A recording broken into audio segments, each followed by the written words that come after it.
Muy buenas noches, Enrique. Un gusto saludarte como siempre. Bueno, tus gratas órdenes.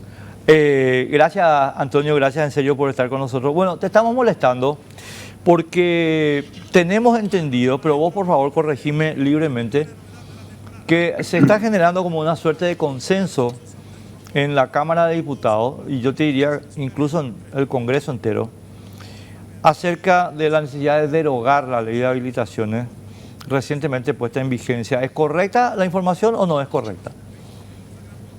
Efectivamente, Enrique, se está desarrollando un diálogo con los intendentes municipales del país, de todos los partidos, de todos los sectores, a los efectos de derogar esta ley y sobre todo modificar la ley. Básicamente, más que derogar la ley, es modificar la ley, Enrique, en base a algunas apreciaciones que tienen que ver con la justicia tributaria, sobre todo, con la capacidad contributiva, porque hay que entender que de puridad esto es un impuesto y el Congreso tiene la facultad legal y constitucional de crear impuestos, es el único órgano, lo dice la Constitución Nacional.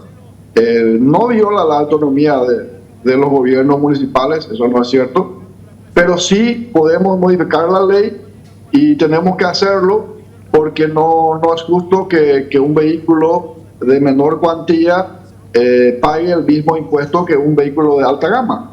Son ese tipo de observaciones las que se están llevando adelante, Enrique. Y por otro lado también, mirar un poco la situación social de un municipio categoría A con un municipio categoría C. La realidad es muy diferente, hay cuestiones muy delicadas que hay que tomarlo con pinza y sobre todo entender la coyuntura por la cual pasan los municipios más pequeños, ¿verdad? Entonces, hay un sinnúmero de cuestiones que se van a estar discutiendo.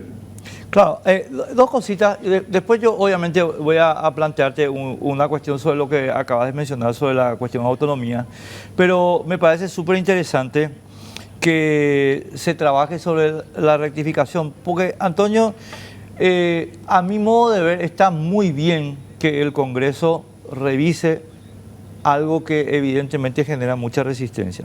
Pero mi pregunta, digamos, para plantearte la discusión es, ¿por qué se llegó a esta ley? Y la impresión que yo tengo es que se llegó a esta ley porque lastimosamente hay muchos miembros del Congreso que no legislan con mandato del pueblo, sino que legislan para servir a intereses particulares, en este caso las burocracias municipales. ¿Es así? ¿No es así? Y si es así, hay que corregir, ¿verdad? Enrique, yo no sé si hubo buena o mala intención, pero sí hubo mucha prisa.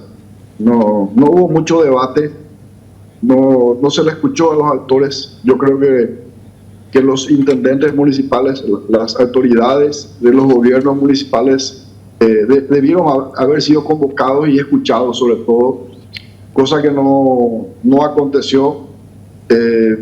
Yo no quiero juzgar la conducta de nadie, pero sabemos que existe una aplanadora en el Congreso y a veces en forma presurosa se aprueban leyes que no reflejan la realidad del país.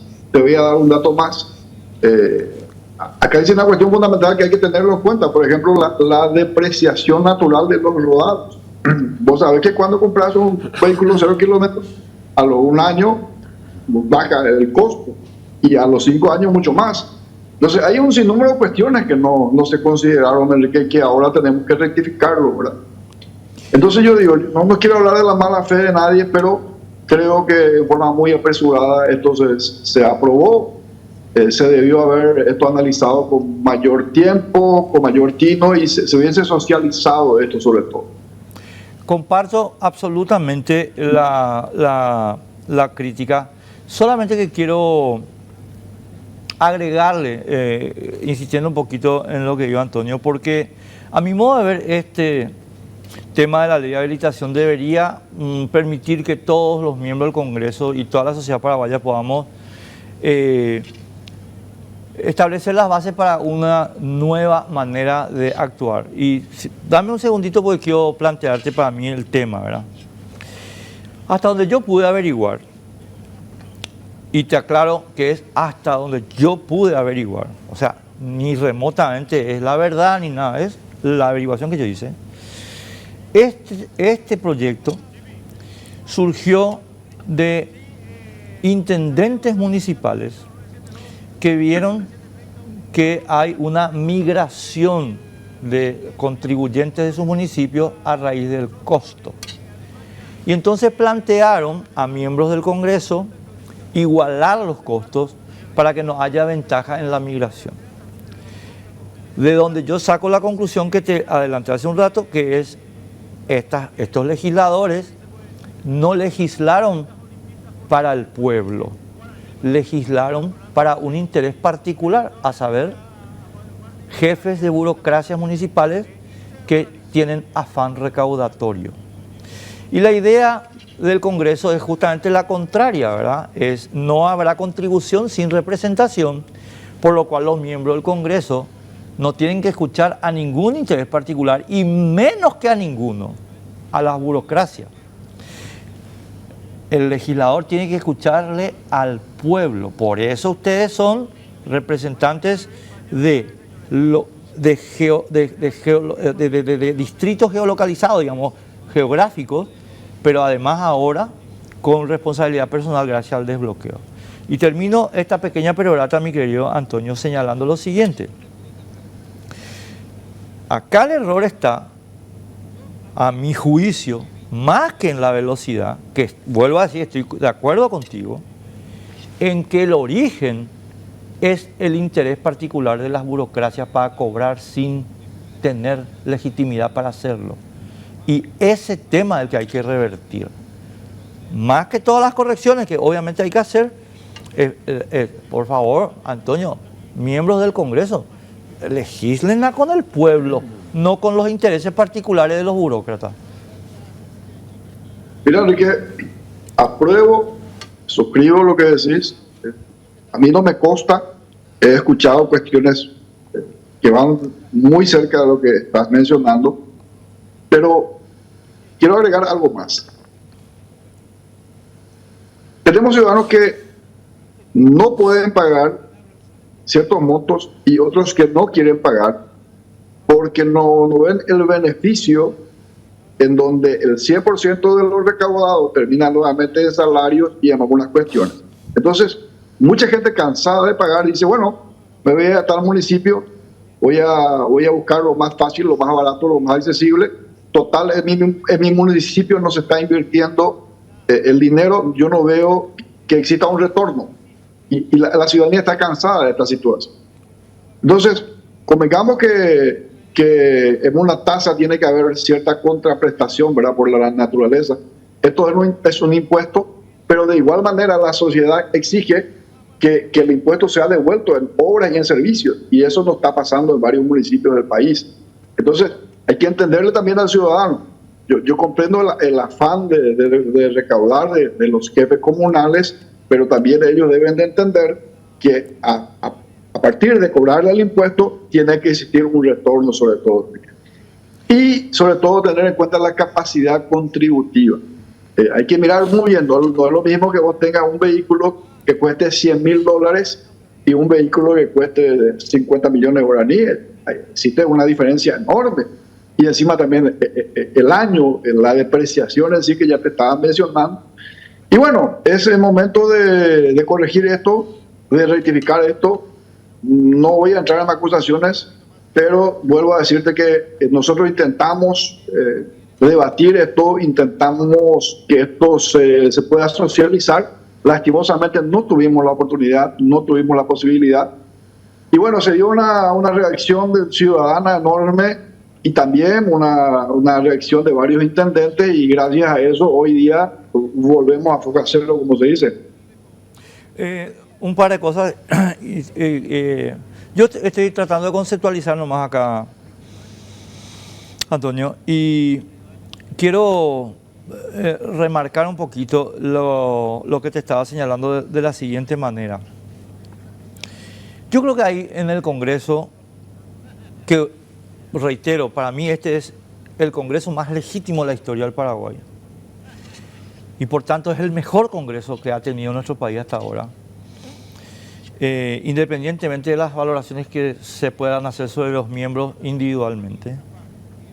Pero hay legisladores que creo que no están entendiendo muy bien por qué existe el Congreso.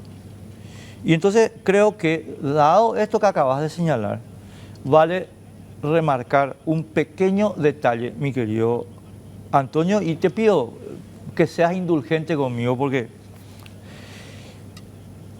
el 15 de junio de 1215, señoras y señores, amigas y amigos, el rey de Inglaterra, el poder ejecutivo, acababa, sí señor, perdió una batalla que se libró en un campo que se llama Runnymede. ¿Contra quién? Contra los contribuyentes, contra los que pagaban impuestos. A raíz de la derrota, el rey, el poder ejecutivo, para ponerlo en términos modernos, nomás estoy hablando así, mi querido Antonio, el poder ejecutivo fue obligado a firmar un documento que se llama la Carta Magna. Y ese documento, señores miembros del Congreso, dice lo siguiente: no habrá contribución sin representación. Y esa frase de la Carta Magna es nuestro artículo 179. En consecuencia, lo que para mí a mí no me cierra en esta historia, Antonio, es que haya miembros del Congreso que no sepan eso y que estén ahí siendo lobistas de intereses particulares, que en este caso son burocracias municipales, pero que pueden ser empresas o pueden ser ONG o lo que fuera.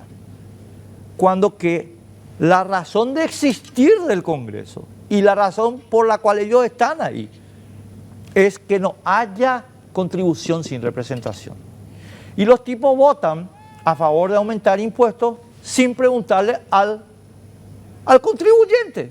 Para mí eso es lo escandaloso en este proyecto, pero creo que tenemos que capitalizar para ir para adelante, ¿verdad? Y para que nunca más pase lo que pasó aquí. Perdón por la perorata, Antonio, yo sé que vos sabés todo lo que yo estoy diciendo, pero creo que hay que remarcarlo, ¿verdad?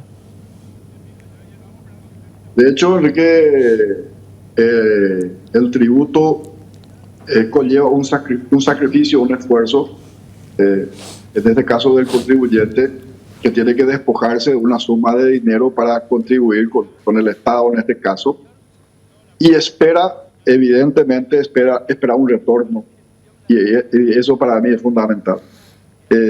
Lo otro, al hablar de la representación, pero mira, la esencia de la democracia es justamente esa. El parlamentario está para defender los intereses de la ciudadanía. Y lastimosamente, tengo que decirlo, que no en todos los casos eso sucede, ¿verdad?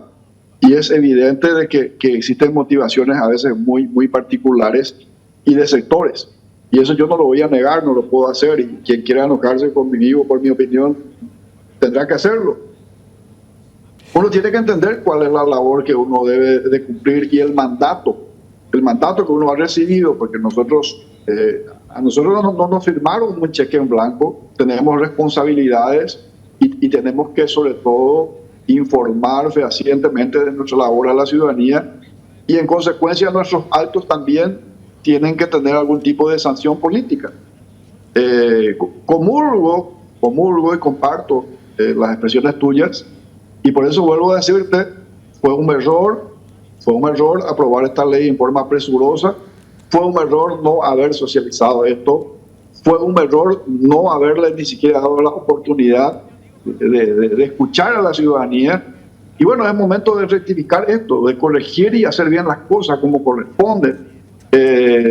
Los proyectistas no sé si realmente tuvieron la mala intención de vida o a qué estaban jugando, pero yo creo que esto debe servir de experiencia, sobre todo para que en todos los casos, no solamente en este caso, siempre la ley tiene que ser el resultado de de una necesidad en un tiempo histórico, en ciertas circunstancias. Debe responder a una situación y debe existir sobre todo ese compromiso de parte del parlamentario. Entonces, mira, Enrique, mis opiniones lo vierto de buena fe, sin ánimo de atacar a nadie, pero creo que en el futuro cada proyecto de ley, y eso debió haber sido siempre así, la socialización es fundamental, el debate es fundamental.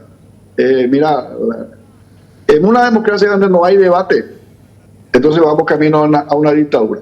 Y si en el Congreso el hablar, el debatir, la esencia del Congreso, el hablar, no está permitido, entonces estamos acabados como sociedad. Y eso yo reclamo y públicamente la falta de debate que lastimosamente no se dio en esa oportunidad. Y bueno, hoy tenemos que revertir esta situación.